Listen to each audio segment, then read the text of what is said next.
the essentials or features of contract of agency. Now let's move on to the next one. How is this, the question may come to my mind, how is this contract of agency entered? Under what the situations or circumstances the agency relationship comes into existence? You may say that there may be only an agreement to enter, they will enter a contract, so they become an agent. It is not only that way, but there are also other modes which are given by our Indian Contract Act, wherein the relation of agency come into existence. How? Let's see. So, it is called modes of creation of agency. Under that, you have these many modes of entering into the contract of agency. The first one is actual authority to agent by principal. As I told you, the very simple method, or till now we were discussing, the agent is going to hand over, delegate to the agent. Principal is going to delegate to the agent, authorize it for the transaction. And even that can be of two methods, that is express or it can be implied. Section 188 gives this implied method. Under that you have a case law. We'll discuss one by one. First let us know what are the names under which the contract of agency can be entered. The second mode is agent in case of emergency. What is this, ma'am? Yes. This particular agency, relationship between an agent and a principal, need not be under like handing over the responsibility, as I told you in the first point. It can arise even during the emergency. If there is an urgent need, then the person can become an agent of principal and act on his behalf for his good. Got it? The next mode is agency by estoppel and holding out. This is also quite interesting, estoppel and holding out. The next mode is agency by ratification. This is a vast topic and a very interesting also, ratification. Under the modes of agency, creation of agency. The next mode is necessity. Agency by necessity. Some necessary is there. That is why this agency comes into, the agency by necessity comes into picture. The next one is presumption of agency in husband and wife. This is also an interesting thing. Let's go one by one. Let's try to understand each one of the point more clearly. First point is actual authority of agent by principal. What it says, the principal, as I told you, principal is always bound by the acts of the agent. He gives the authority, he authorizes the agent, the principal authorizes the agent. He is giving the power to go do this particular business transaction and come. So, the authority which he is giving can be either express or implied. It can be both express or implied. So, your section 187 defines express and implied authority. We'll go to the first one, express. What is express?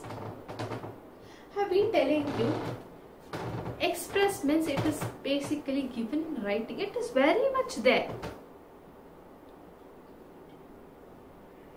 For your easy understanding, consider it to be writing. It can be word spoken also. Can be given in writing also.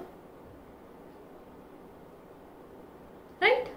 So, express means it is words spoken or in writing. Then it is an express contract of agency. The next one is very important one, is implied. How do you imply the contract of agency? dealt with a topic called establishing agency.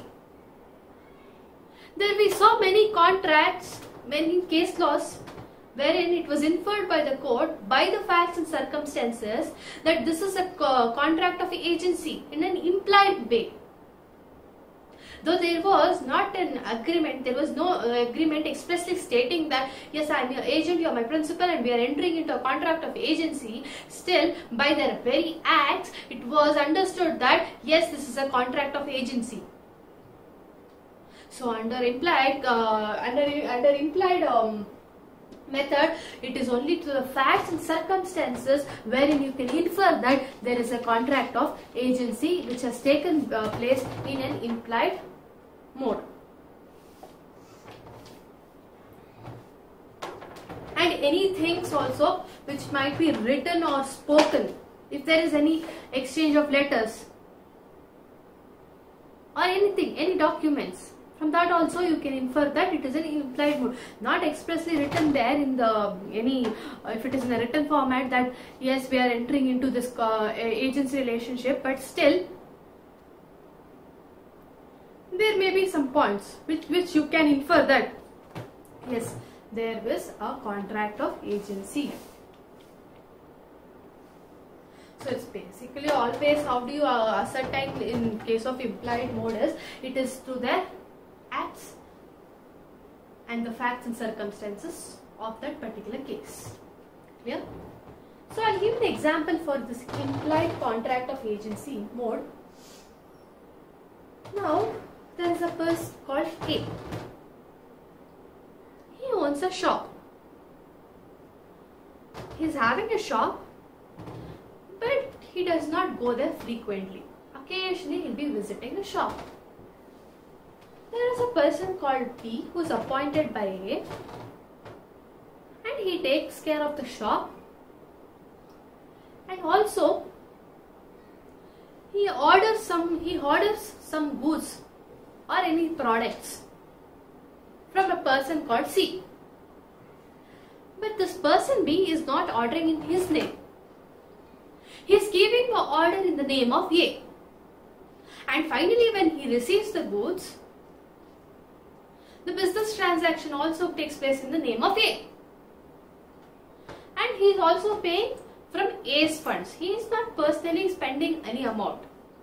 So whatever the goods is being ordered, goods products is being ordered, B is paying it from A's funds. Now what do you think? Is there some agency relationship here? Yes, there exists an agency relationship. Though they have not expressly written that B is the agent of A, still he is doing the work of A.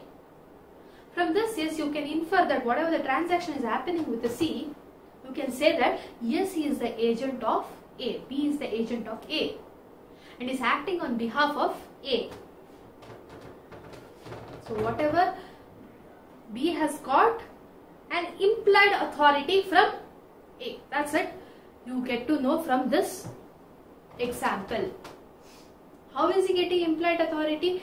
He's taking the goods from, he's ordering the goods from C, and also in case paying the money from A's account, and sometimes if it is on installments also, he is coming in between and he is giving the assurance that yes, I will be paying you in the installments. That is from A's capacity. A has given B that authority. That is in an implied manner. Clear? So this is an example you can just remember for your easy understanding. A being a shopkeeper, there is a B who he is appointed, wherein they don't have an express authority to be an agent, but still by his acts it can be said that yes, he has got an implied authority to act as an agent. Now let's know the extent of this implied authority.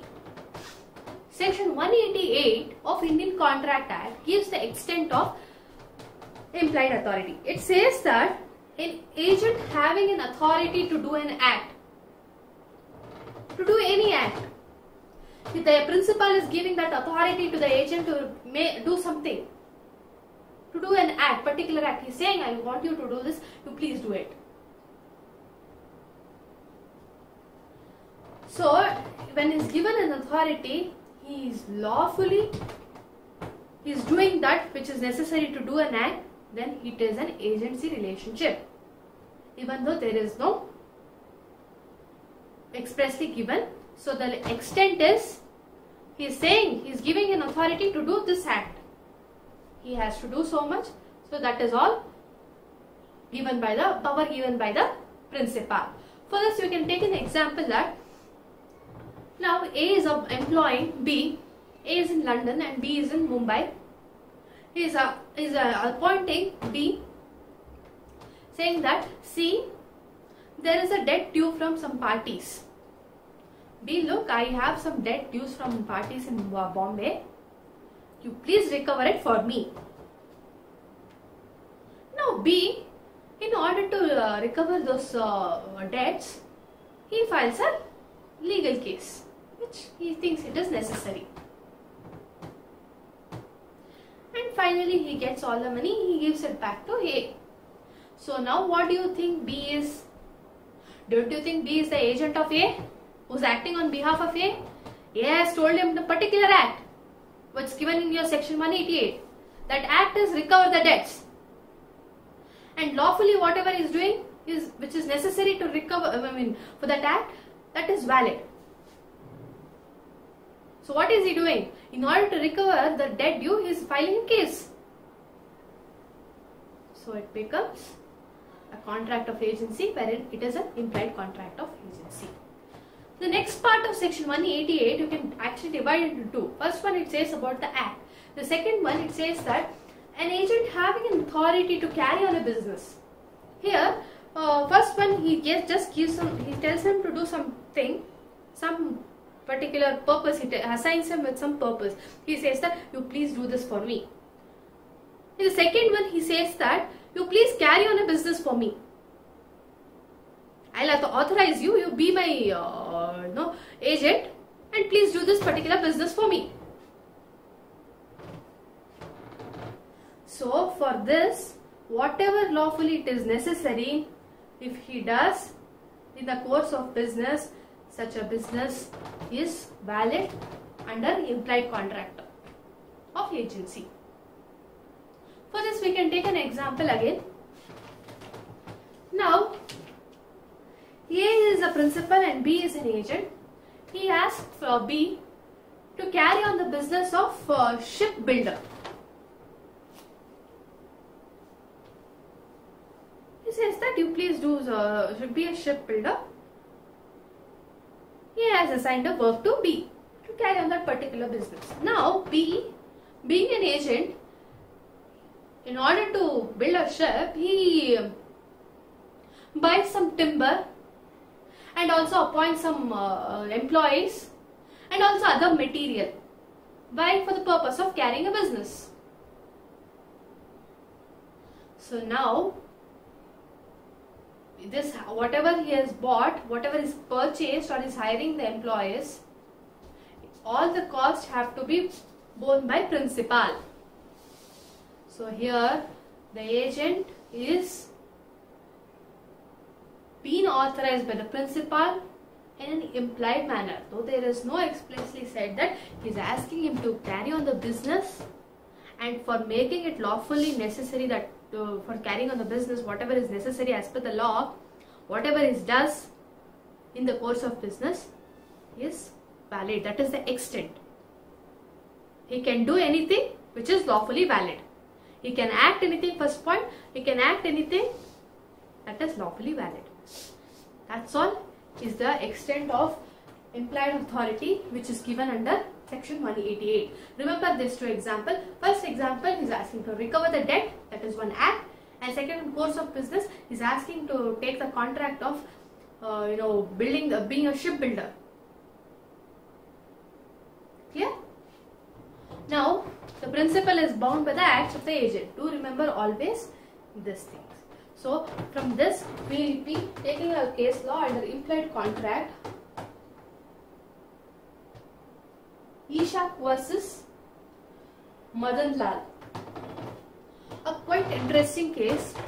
What happens in this case is, plaintiff is a wholesale dealer of potatoes.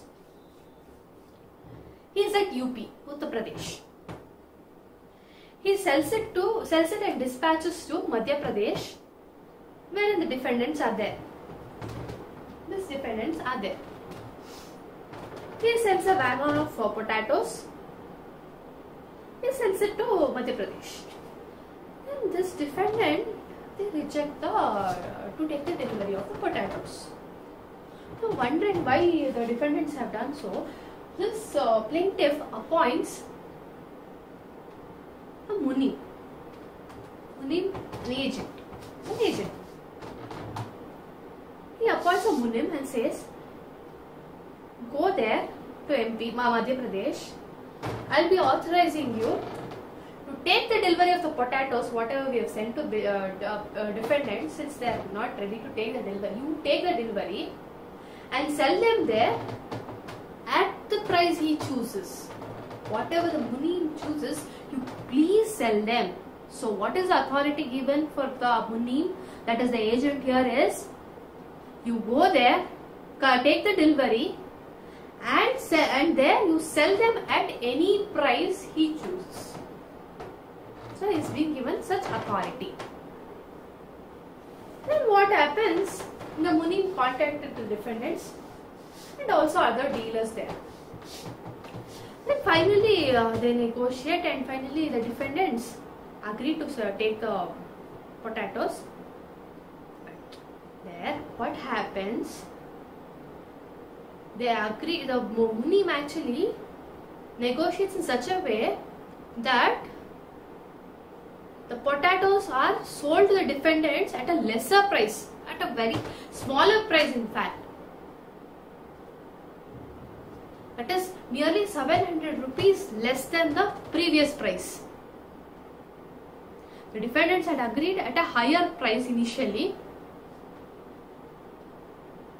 but later on the munim somehow negotiates and it comes to the lesser amount. So the munim accepts the payment, he takes the payment and gives in writing that this is the full settlement of the claim of plaintiff against the defendant. He says that yes, there is a full settlement of the claim. The plaintiff, the agent also accepts on behalf of the plaintiff 700 rupees, and the balance amount is, it's not there. It is, he just puts the amount of 700. Still there is some balance amount because it was a higher amount which defendants had agreed, but now it is only 700 they have paid. Now these plaintiffs, they realize that yes, it is for a less amount, and they file a case against the defendant saying that you have to still pay me the balance amount. You have paid a lesser amount. Now the case goes to the court. There the question which came before the court was, did the agent have, what was said that initially you can sell this price at whatever rate you choose, whatever the amount you choose you can sell. They had given this authority to munim. Now the question before the court is, did the agent have implied authority to accept smaller amount? Did they anywhere say that you can accept the smaller amount? Now it was held by the court that the agent had an implied authority under section 188 of Indian Contract Act to accept the smaller amount.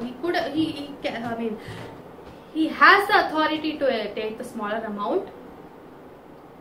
Not only that, plus he also had this abandonment of claim. His act made principal to abandon the claim for money against the defendants, against the purchaser. That is, abandonment means you cannot further proceed.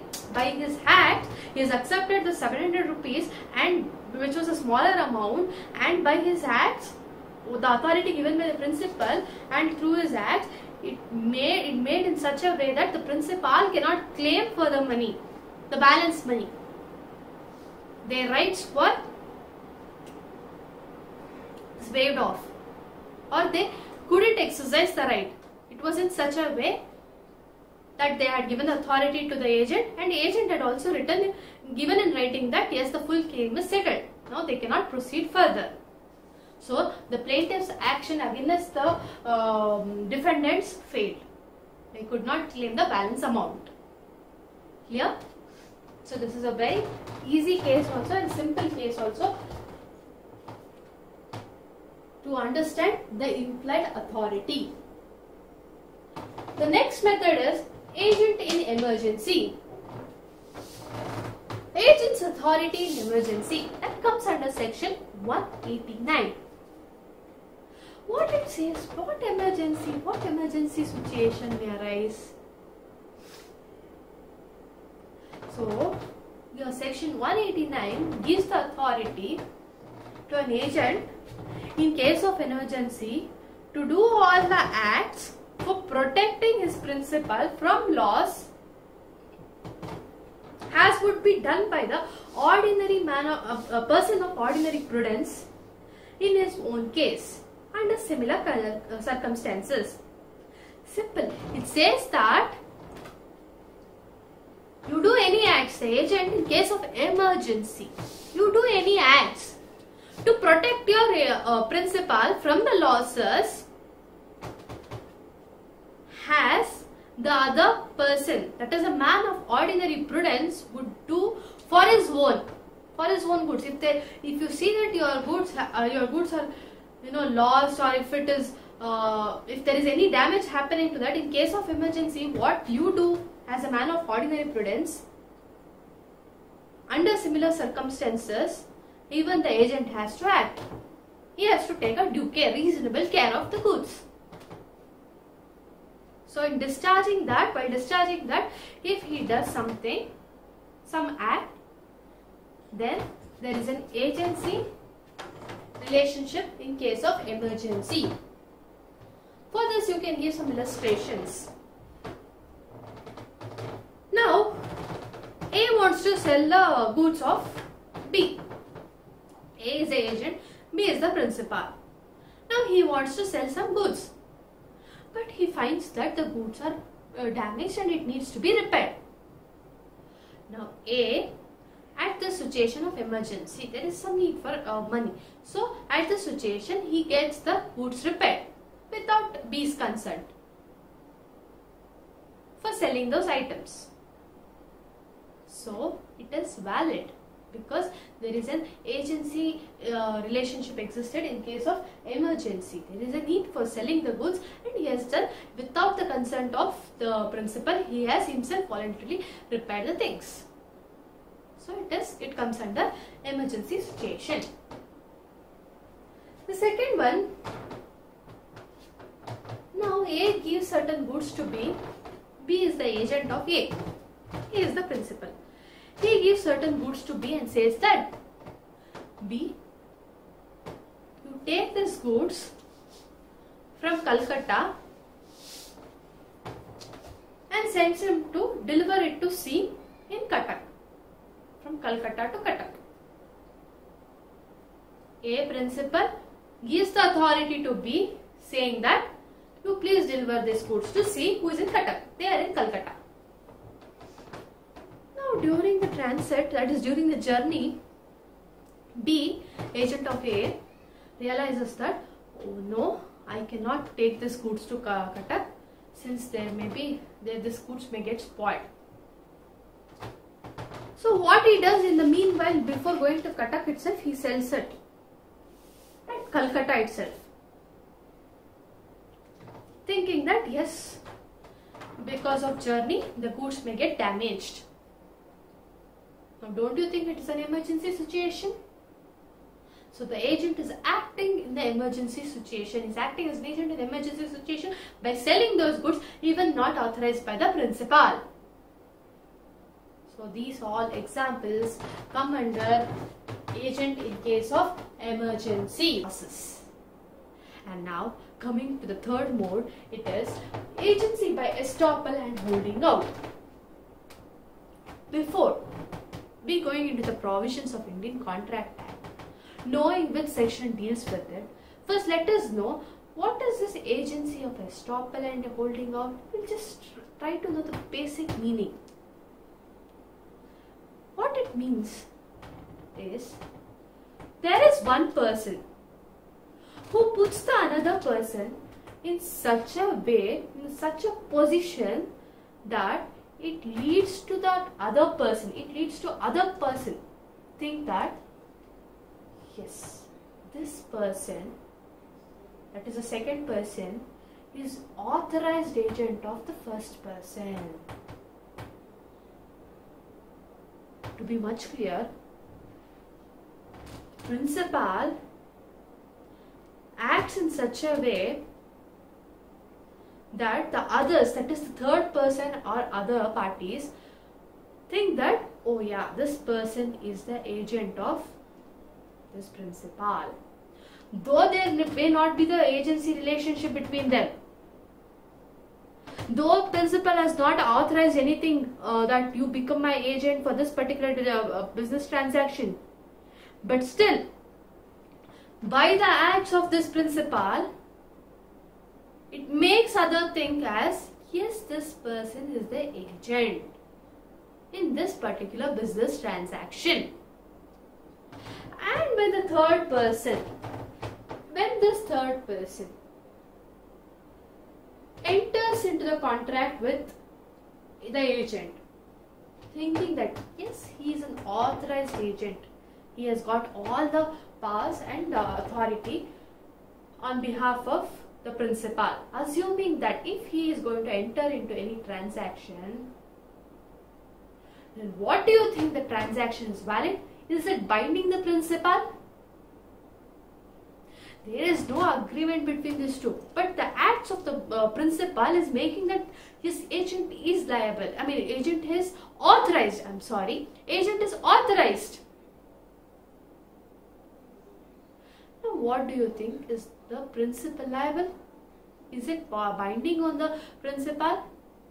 As per this agency by estoppel and holding out, it says that the principal is estopped from denying that he is an agent. Estopped, meaning he cannot say that, no, this person is not my agent. He can never say that. By his acts, by his very acts, he is confirming that, he is giving an affirmation that yes, this person is my agent. He is giving that positive affirmation, saying yes, this person is my agent, and the third party believes that to be true, and he is entering a contract with this third person, the agent. So this is basically the agency by estoppel and holding out. Now you got to understand that yes, the principal is liable for the acts of the agent, and yes, it is also binding on the principal. And this person is induced to believe that yes, this person is an agent. No, there is no formal agreement as such. Now, let us take an illustration and just try to know what exactly is this estoppel and holding out. We'll take an example of a factor. Who is a factor? Is a mercantile agent. And there is a principal. This principal entrusts some goods to the factor, agent. And he has got the goods with him. And this person, this agent does not have any authority, but he still sells them to C. Now, this C is induced by the acts of the principal to believe that this agent is authorized by him to sell this goods. He takes it in good intention. That is bona fide intention. And without a notice that the principal has not authorized him to sell it, he has just given it to the agent to keep it with him. With good intention, he takes it, he gets it, he buys it from the agent or the factor. Now, do you think this is binding on the principal? Yes, it is binding on the principal because he is induced to believe, yes, he is the principal and the agent by the acts of the principal. Now, the principal is stopped from denying that factor had no authority. If the factor is selling these goods, whatever the goods given to the agent or the factor, he has sold it to the other person, he cannot deny it because of his acts. Principal has to be very careful. And another best illustration is, we'll assume A, B and P. A is the principal, B is the agent and P is a third party. This B, with all three are there, and this B says that in front of A to P, I am A's agent, though he is not an agent. There is no agreement of agency relationship as such. He says that I am his agent, and this principal A, he says to P, yes, he is my agent. He is giving a nod. And this third person P believes that yes, he must be an agent, and in future if this person P enters into the contract with B, the agent of A, then it is binding on the principal. He is stopped from denying the fact that yes, he has given this authority to the agent. Got it? Now, did you get the meaning of estoppel and holding out? Now let's come to the provisions of Indian Contract Act. Under which section is this given? It's given under section 237. What does the section 237 say? It says that liability of the principal inducing belief that agent's unauthorized acts were authorized. He's saying that liability of principal inducing belief that agent's unauthorized acts were authorized. So he's basically inducing, he's creating that belief in the mind of the third person that yes, he is my agent, and though this agent is unauthorized, still he makes them, the principal acts makes them believe that he is authorized for this business transaction, and the third party, assuming that he is authorized, they enter into a contract with the agent. At that time, the principal becomes liable and he is also bound, and he is stopped from denying the fact that he has authorized him. He cannot take that stand because of his acts. That's what your section 237 says. Here, other important point to be noted here, and in many case laws this was actually highlighted, that for the third person, that is the third person, authority appears to be apparent or ostensible authority on the agent. What is apparent or what is ostensible? Apparent means on the face. Very clear to you. It is very clear. Yes, this person is given the authority. Ostensible also means the same. Yes, though it appears to be very clear that yes, this authority is given, but what actually is happening is not been authorized. By their acts, that the third person is induced. They make them believe that he is the agent. Got it? Right? So, apparent and ostensible. This particular thing, this particular section, whatever I have explained now, unauthorized acts were authorized, and for the third party it appears to be apparent and it's an ostensible authority, and the agent is being given has a judgment in many case laws. One of the case laws are Arma Gas Limited versus Mundo Gas SA. The House of Lords explained what is actually ostensible authority and when the unauthorized acts were authorized. the same thing, whatever section 237, it's been explained, it's given in the judgment. What actually becomes an ostensible authority. And in Gurtaner versus Beaton, I'll spell Gurtner versus Beaton. There also these observations were noted. And another case is Freeman and Lockyer versus Buckhurst Trust, Park Properties. Even in these cases, you find all these ingredients to be given as a judgment, saying that even though the agent was unauthorized, still he became an authorized agent by the act of the principal.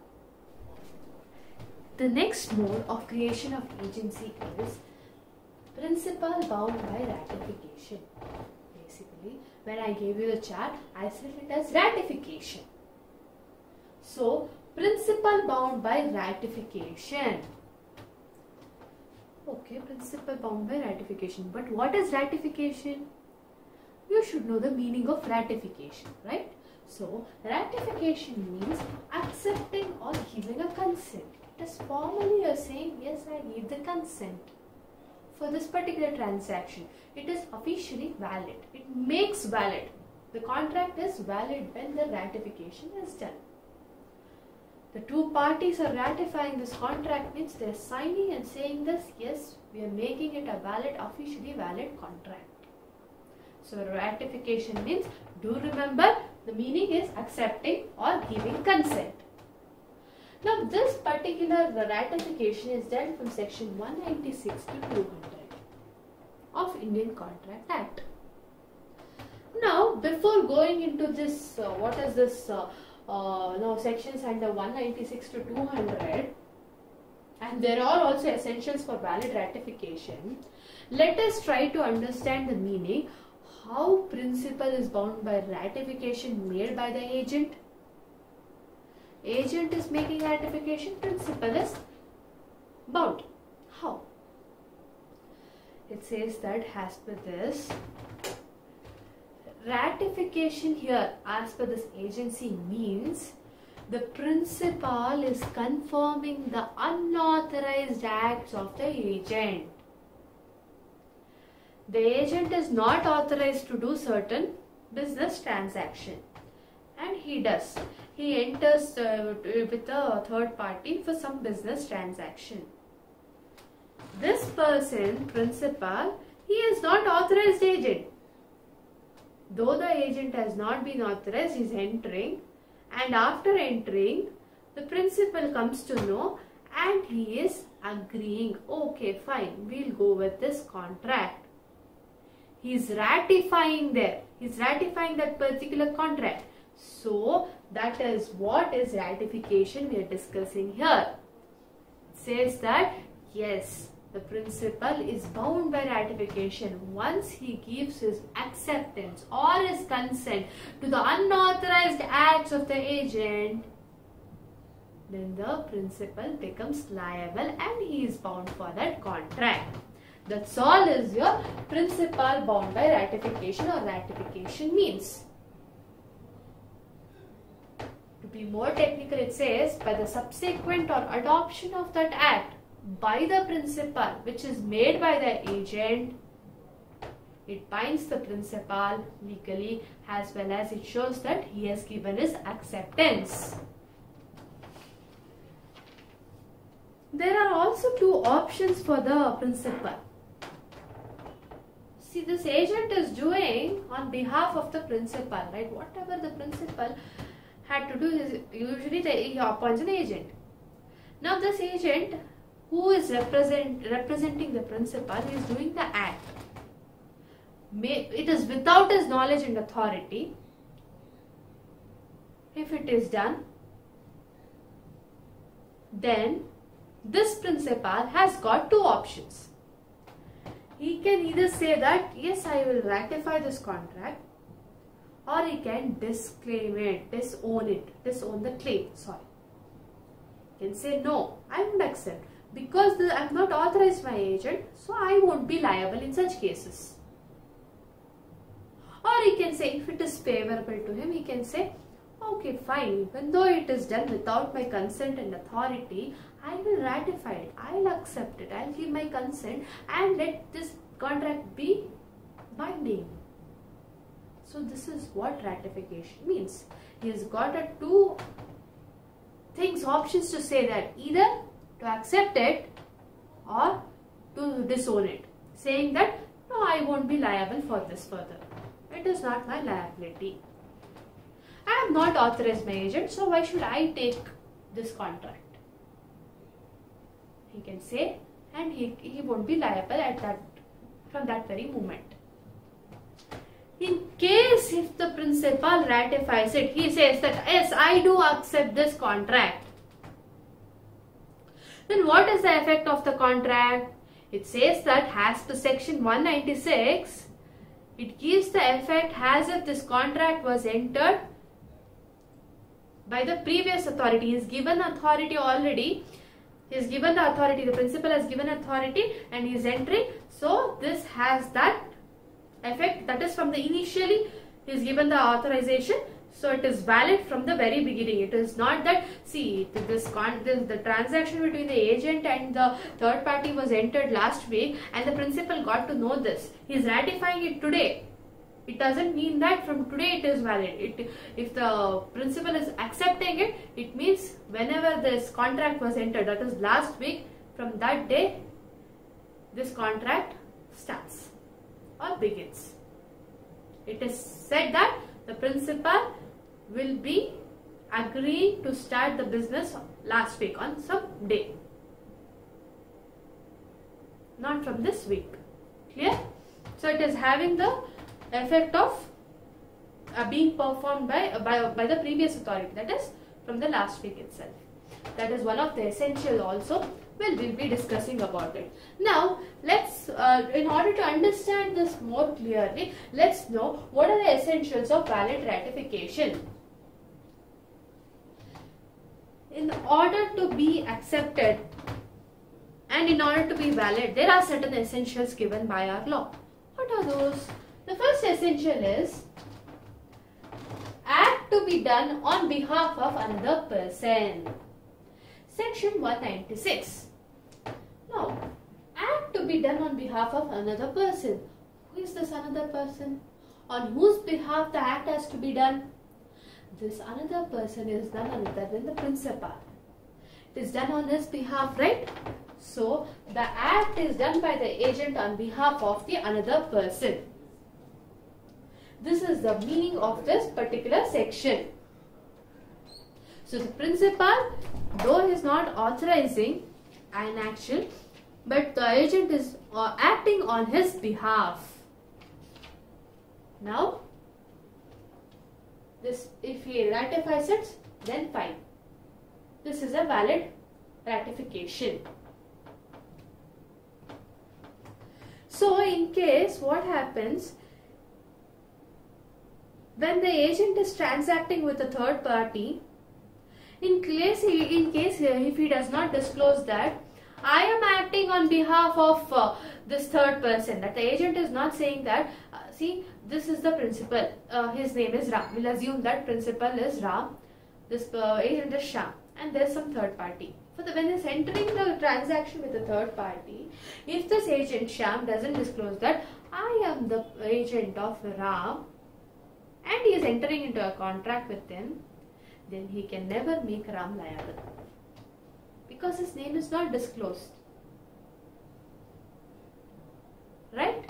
So, in case this also happens that in case if he does not disclose also, but people can identify the third party who is entering into the contract can make out that yes, this person is the agent of Ram, then also this particular contract is valid and then it can be ratified later by the consent of the principal.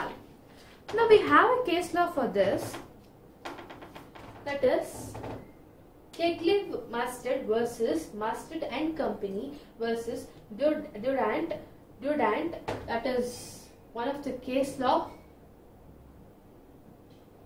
It's a very interesting case law. What happens in this case law is this particular company, I'm sorry with my pronunciation if there is any wrong, this company along with robot, a person named robot.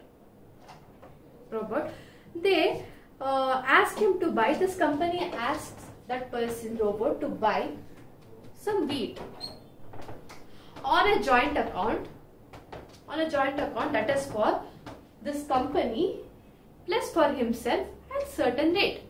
They tell that this person, robot, you please go buy a wheat, and they also say that they give certain amount, you buy it for yourself and for us also. But in the market, the rate at which this company has told is not available.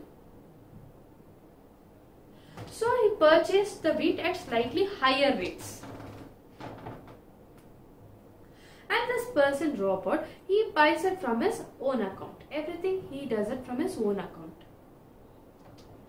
This company says that when he gets the wheat, here this company says that, okay friend, don't worry, we will buy, we will ratify it, we will buy it, and they will give an agreement, okay fine, whatever the amount, we will agree that we will buy, we will take that particular wheat from you at this rate, even though it is higher. They said everything. But subsequently what happens, the wheat prices falls down. Now this company says that, no, we won't take this wheat. They refuse to take it. Since the wheat prices have fallen down and it is brought at a higher rate, they don't want to incur a loss. They say, no, we don't want this. They refuse.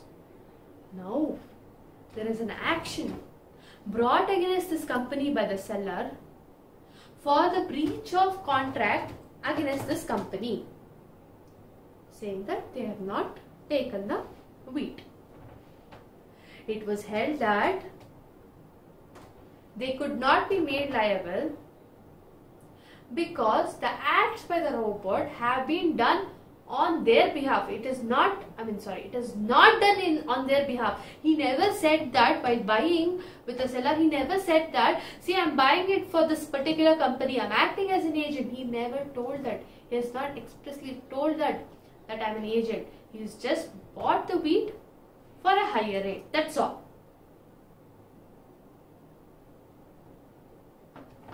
So the purported ratification, that is the company said, right, yes, we will ratify this particular agreement. They agreed initially. That is ineffective because this person, robot, whatever it is, he initially said that, he initially should have said that, yes, this is actually brought for my friend. But he never discloses that, therefore this particular ratification was ineffective. Clear? Clear with the case? So he should always mention that he is an agent of this person, or he should even, at least it should be made known to the third party such that they can identify that person as an agent of that particular principal. Now we'll see the second essential, that is, the principal should be in existence and competent to the contract. It says that the principal should be there and he should be competent to the contract when he is ratifying that particular contract. Now the agent has entered into a contract, and when the principal gets to know about it, when he is ratifying it, when the contract was entered, he should be there. He should be there in existence. And at that time, it also says that he should be competent to the contract. So the existence of the principal and his competence to the contract are very important thing. If at all the contract is entered on behalf of a company which is still not in existence, the company here cannot ratify the contract after coming into existence. It is not at all there in existence. The company is not, the principal, that is, the company is not in existence. And after coming into existence, they cannot ratify it. How? There is a case law for this. The case law is Keller versus Baxter. what happens in this case is the promoters of the company, they enter into a contract on behalf of this company. On behalf of a company, I'm sorry, not this company. On behalf of a company.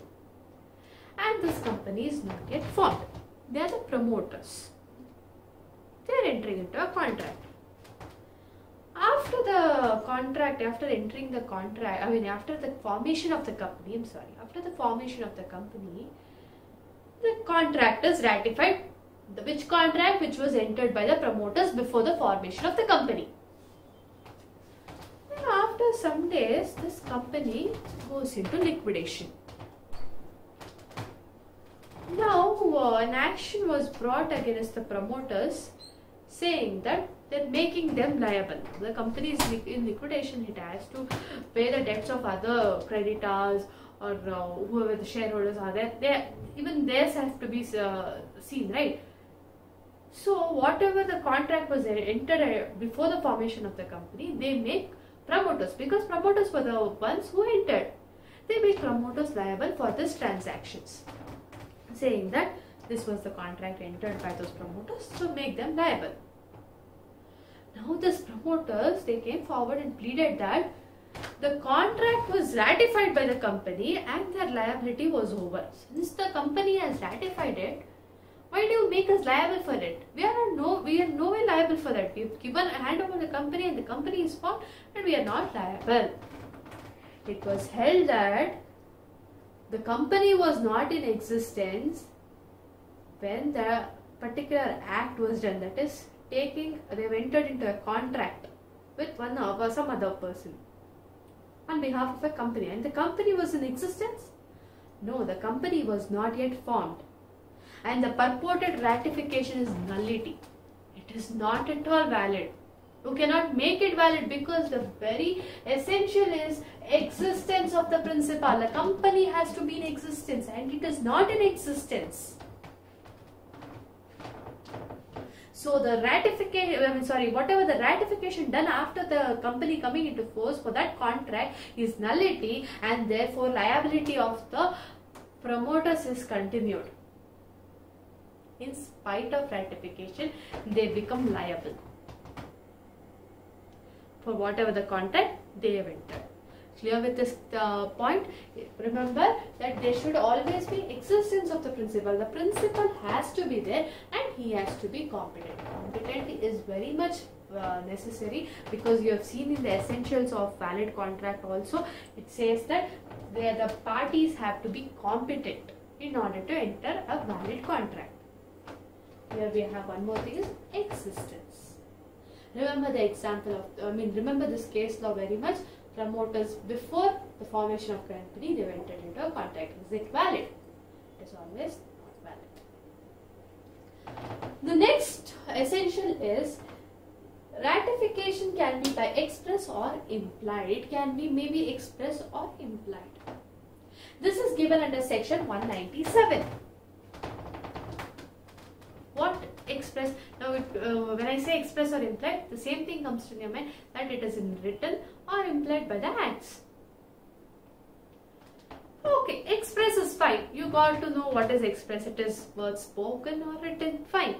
Now, implied. How do you give ratification by implied mode? I'll give an example for this. Now, A buys some goods for B. He buys it for B. B is the principal. Is assumed to be a principal. B does not say that. He does not authorize. For B is having some business, and for that he is buying a goods which A is not authorized. Then later on, B sells those goods which are purchased by A on his own account. A is buying the goods for B without his consent, without his authorization, to be more clear, without his authorization. Now, B is selling those goods to C on his own account. Now, what do you think? The B's act is implied ratification or not? Yes, It is implied ratification. You can make out by the acts, right, of B. Though B did not authorize A, still he took the goods and then he further sold it to C. That means, yes, he has accepted it. How has he accepted it? It is not express, it is implied. Clear with the example? So this is implied mode, which is given under section 197. Expresses, I need not say you, it is writing always. Writing or word spoken. The next one is full knowledge of facts. So, ratification with full knowledge of facts. That comes under section 198. So, what is this full knowledge of facts? In order to ratify a contract or ratify that particular business transaction, the principal should be having the knowledge of facts, complete knowledge of facts in fact. There is no valid ratification by a person whose knowledge of facts in case is materially defective. If he does not know certain things about the business transaction between the agent and a third party, and third party is entered without the knowledge of the principal, if he is not aware and if there are things which are materially defective in that agreement, then there is no valid ratification. So in order to have a valid ratification, full knowledge of the facts are necessary. That's given under section 198. Then, ratification of whole transaction. Whole transaction to be ratified. That's given under section 199. You told full knowledge is necessary. Then what is this whole transaction now? It says that as per your section 199, it is in order to, this object of this whole transaction is to secure the third parties. First, let us know what is this whole transaction. Now, the agent will take an example. Agent has entered into a business transaction with the third party without the authorization from the principal. Now, the principal has to ratify it. It is his choice. He can ratify or disown it. He sees the transactions and he says, okay, this particular point is very favorable to me. I'll ratify only this particular clause or provision in the agreement, and the other clause is not favorable to me, so I won't ratify it. Is it valid? No. As per section 199, it says that if the principal is ratifying it, he has to ratify the whole transaction and not the transaction which is favorable to him. The main object behind this is in order to secure the third party. Third party is innocent. He does not know that this person is an agent. With good intention he is entering. That's why in order to secure him, this particular section is brought, that is whole transaction to be ratified. Clear? So we'll go on to the next one. Not injurious to third person. Ratified act not injurious to third person. This comes under section 200.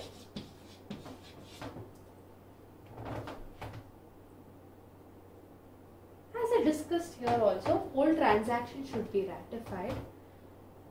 It is in the interest of the third party. Now again, ratified act not injurious to third person. It says that the ratification of an act done without the authority of a person would result in the injury to the interest of third person, and ratification would be invalid. It says clearly that if the third party who has entered the transaction, if it is causing any injury or loss to him, and if his interest is not secured, then that becomes an invalid. How? Let's take an example for this. Now, A is an agent of B. unauthorized for some business transaction. This B, he enters into transaction with another person C. Principal enters into transaction with C. He gives over the possession to C. This person A, who is unauthorized, he goes to C and he demands the delivery of goods of B. He says that, give me whatever goods B has given. Who is A? He is the agent. He is unauthorized for this transaction. He is still going and asking C to deliver the possession. Now, this particular demand cannot be authorized B. Who is B? The principal. He cannot ratify it because C will be liable for the damages. He has to pay for the damages for refusing to give it back to C. A. Refusing to give it back to A, who is the unauthorized agent. Got it? So it is in the interest of the third person. Here the third person is C, who has been given the goods by A, goods by B. I'm really sorry. It is given by B and A is the agent. A, though unauthorized, demands the delivery of goods. Now B cannot ratify this because if at all he ratifies, he has to pay damages for refusal of delivering the goods to A. Clear with the example? So this is a basic illustration, simple and basic illustration. The next point, the seventh and last point, is reasonable time. Ratification within a reasonable time. Again, this is for the interest of the third person itself. So that there should be a reasonable time. If at all the principal is ratifying it, if he wants to ratify that particular contract, which was unauthorized and the agent has, unauthorized agent has entered, then it should be within reasonable time. What is this reasonable time? Here the reasonable time means in the interest of the third party, because if there is any delay in the time, if it is if it is causing any damage to the interest of the third party, by that time the contract has to be entered. That is what is reasonable time here. If there is delay, it causes the damage to the third party. That delay should be seen that it should be avoided. If at all the principal wants to ratify it. After knowing the essentials of ratification, now let's know the effects of ratification. What are the effects of the ratification? The first effect is the same consequence will follow as if the acts ratified were done with his authority, with principal's authority. So, if at all the principal is agreeing, accepting or ratifying the particular contract, it is as if the principal has given the authority, though principal had initially not given the authority to the agent, it is taken as he is given authority and it is authorized, he is an authorized agent, and the contract entering between the agent and the third party is valid and accepted by, ratified by the principal. Clear? Simple. It says that it is previously only this agent is authorized and this particular ratification is valid as if they have entered it when this person agent has entered only. He is authorized and he is entered at that time itself. The next very important point is date of act done, not the date of ratification. It says that ratification takes into effect from the date of act done and not the date of ratification. So from the first point we get to know that though the agent was not authorized, the principal, when he ratifies that particular agreement or contract, it gets an effect that he has already authorized that agent, and from the moment the agent enters into a contract with a third party, even the principal is entering into the contract. It is taken like that. The second one says that what is the date? Should we take the date of ratification or the date when the act was done? It says that it is the date when the act was done. First the act is done by the agent. Then when the principal gets to know that yes, this is entered into a transaction with a third party in my name, and if in case if he finds it to be favorable, he is going to accept it, right? So when he is ratifying it on a particular date, should that date be taken into consideration or date when the agent has entered? It is always the date when the act is done.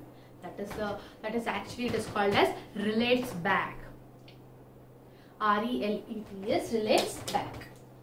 So it is always the previous one. That is the date when the act is done and not the date of ratification. For this we have a case law. It's very interesting case law. Badri Prasad versus State of MP, Madhya Pradesh. Here what happens? There is an auction for sale of timber by the forest department. By the forest department on 24th December 1956. There is a person A who makes the highest bid, and that is accepted by the forest officers there. So the payment was agreed to be made in 4 installments, and the first installment was paid there itself. Now for the second, third and fourth installment, there is a person called B, who is also an appellant in this case. He becomes a surety for rest of the subsequent installments. That is second, third and fourth installments. He becomes a surety. After he becoming the surety and all, the forest officials, they ratify this agreement. When do they ratify this agreement? On 3rd May 1957. They give a sale deed which is signed by the competent authority of forest department on 3rd May 1957. Now the week before this ratification took place, that is a week before 3rd May 1957, this goods of A, that is whatever he has got, the timber, it catches fire and it is destroyed in the fire accident. Now this B, he filed a suit for declaring that he is not liable for that installments which he has agreed. That is second, third and fourth installment. He is not liable as a surety, since the goods are destroyed in the fire. It takes a contention that the date of making date of ratification or making a contract was on 3rd May 1957, and a week before that the goods are destroyed. And there cannot be contract regarding the subject matter. When the subject matter, that is the timber, is not there, it is destroyed, he is not liable to pay now for the rest of the installments. He cannot be a surety for those goods. It was held that in this case, though the formal signatures, when did they give a sale date signing that? On 3rd May 1957, it was ratified. The contract was accepted and ratified. But still, go back to your effects. It is deemed to be made. When is the act made? It is on 24 December 1956. So it is the date of act done. This is taken into consideration. Not the 3rd May when it was ratified. So from this day, it is said that the A, who is the highest bidder, has got the goods and he has to pay it in installments, and there is a person B who is given a surety for this installments. Now he cannot go back. So it was clearly said that at the time of the auction, the goods were specific. Yes, this is the quantity of timber, this is the timber we are giving you, quality of timber. It was very specific, right? And it was also in a deliverable state. That was very much taken by A. The delivery could be easily made. And the third thing was noticed is, it was an unconditional contract. There was no conditions. It was an unconditional. I am giving you this, you pay me in installments. That's all was the agreement. And as per section 20 of Sale of Goods Act, the property is to be passed by A. Since it is an unconditional contract, it has to be given to A. Now if the goods are destroyed, do you think B is discharged from being a surety?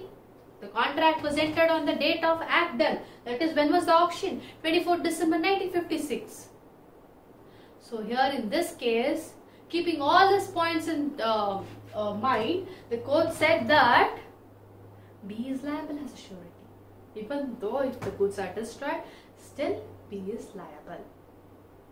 Clear with this? Clear with the date of act and date of ratification? Remember this date. It is always, it relates back. That is, whenever the act is done, that is taken into consideration, not the date of ratification. Now, we'll know when there can be a revocation of offer before ratification.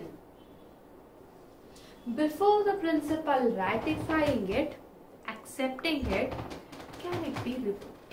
This is the question here. And here is the answer. We'll directly go to some case laws which gives us when it can be revoked and when it cannot be revoked. So we got to know the two main important things. That is, one is the relate pacts, doctrine of relate pacts.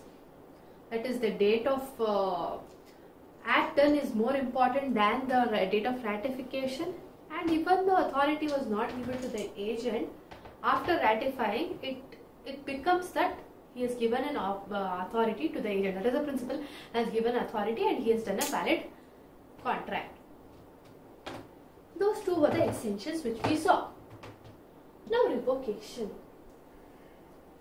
We'll go to the first case law directly to know whether under this situation can it be revoked. First case law is Bolton Partners versus Lambert. So what happens in this case law? There is a person called A. He offered to purchase some sugar works that were belonging to a company. There was something belonging to a company, some goods, and this person says, I will purchase it. He gives an offer to whom? To the managing director of the company. The managing director is acting on behalf of a company and is also authorized by the company to act in such a way. He accepts the offer and he says, fine, okay, I'll accept your offer. Before the company could ratify it, whatever the acceptance which is made by the managing director, he withdraws the offer. This person says that no, further will not enter into a contract. No, I'll withdraw this offer. The company ratified the agreement. So now, what is the consequences of it? Can it be revoked or not revoked? The company has ratified and then this person says that no, I want to withdraw it. Withdraw that offer. It was held that the agreement between the A and company's agent, that is the managing director, it was a proper agreement, valid agreement. Now A cannot withdraw his offer and he was bound by the ratification. Yes, he has not given any previous notice as such. When it is ratified, he says that he does not want to be a part of it and he wants to withdraw that particular offer. So it was held that he is bound by the ratification. Got to know? Now in this case you can get to know that he cannot revoke the offer which is made before ratification. He was not able to revoke it. The next case, Watson versus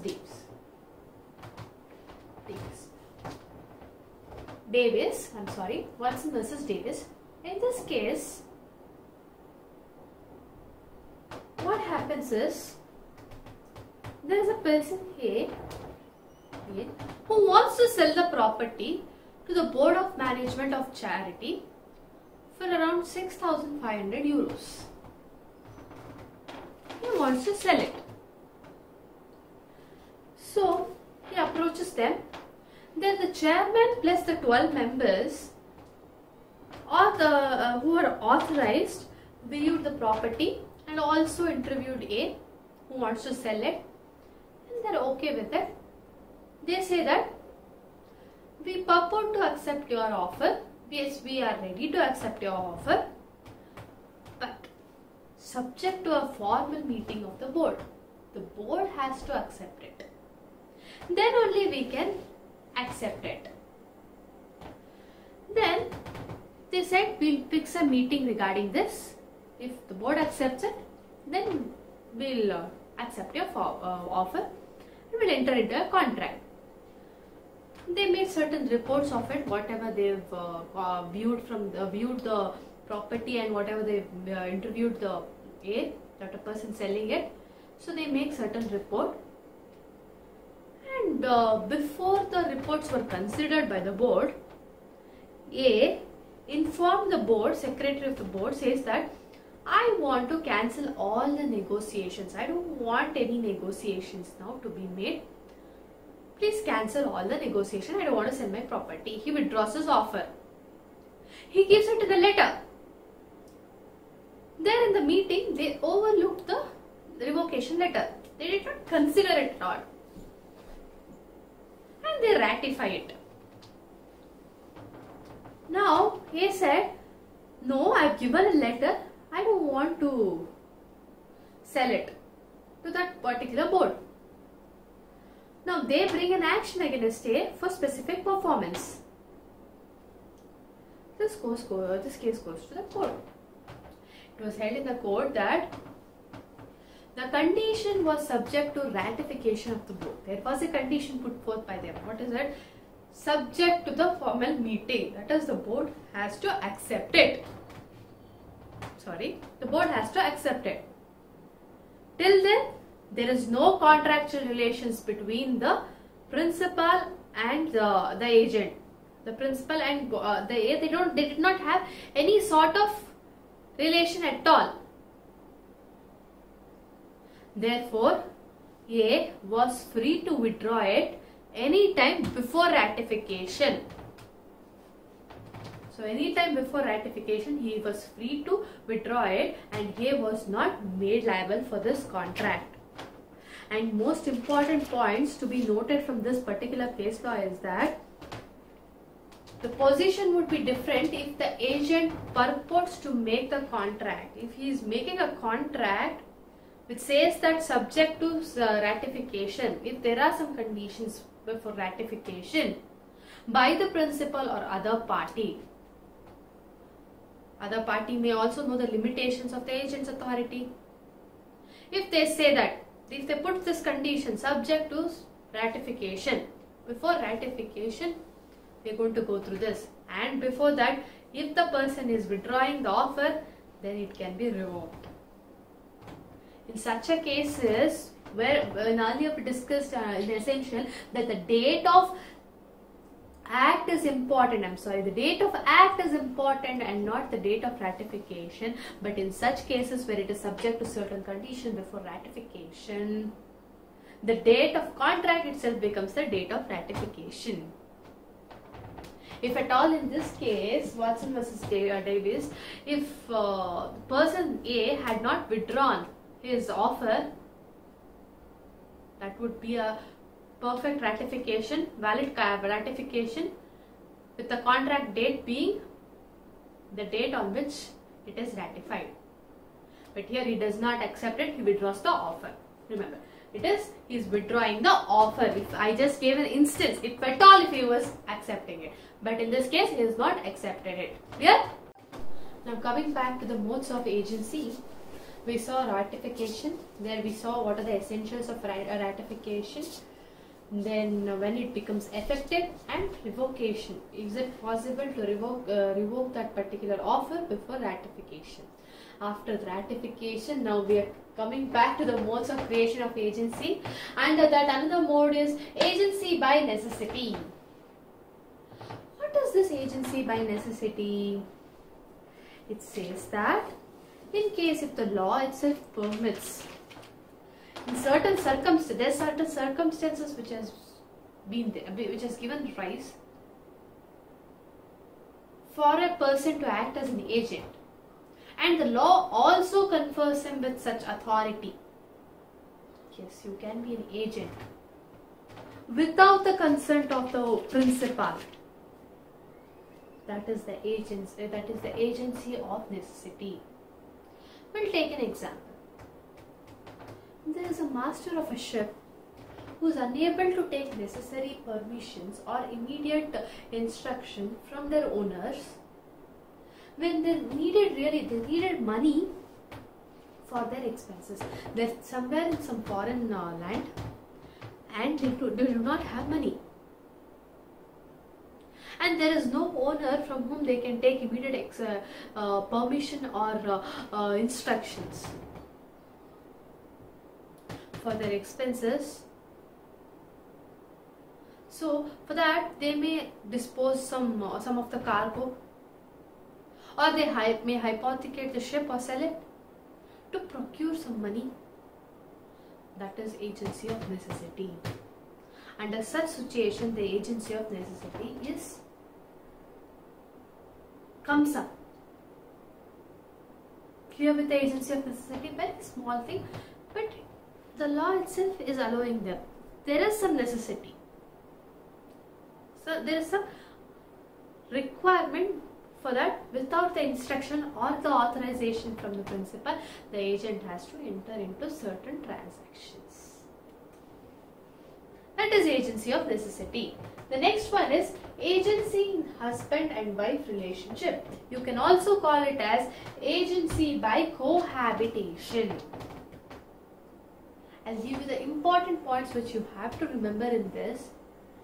Is a married woman cohabiting with her husband is presumed to have the power to pledge her husband's credit.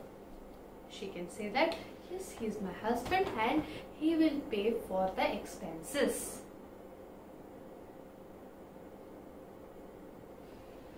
So the wife becomes the agent and he becomes the principal. Whatever the transaction she does, the husband becomes liable.